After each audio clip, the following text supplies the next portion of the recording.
तर मुख्यमंत्री फडणवीस यांनी भाजपच्याच आमदाराला झापलंय। आमदार अभिमन्यू पवारांना कडक शब्दात समज देण्यात आली आहे। लाडक्या बहिणींना प्रत्येक गोष्टीत आणू नका अशी सक्त ताकीद फडणवीस यांनी भाजपच्याच आमदाराला दिली आहे। अध्यक्ष महोदय, आपण लाडक्या बहिणी म्हणतो, लाडक्या बहिणीचं दुःख जे काय असेल तर अवैध दारूवर आळा घालण्याचं दुःख आहे। अध्यक्ष महोदय, दुरुस्ती करण्याची आवश्यकता आहे। आपण बैठक घेतली, आपण निर्देश दिले एक्साइज डिपार्टमेंटला, फूड अँड ड्रग्सला, होम डिपार्टमेंटला। आपण अध्यक्षांनी निर्देश देऊन सुद्धा काय होत नसेल अध्यक्ष महोदय, तर हे चिंतेचा विषय आहे अध्यक्ष महोदय।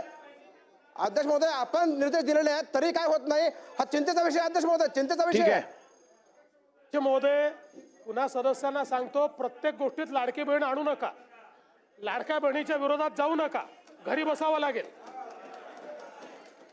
प्रत्येक गोष्टीत लाडकी बहीण लाडक्या बहिणींचे पैसे चालूच राहतील, ती योजना सुरूच राहील, त्या योजनेला दुसऱ्या योजनेशी कंपेअर करता येत नाही, हे आपण लक्षात ठेवा। लोकशाही मराठी ऐका, पहा, जागरूक रहा।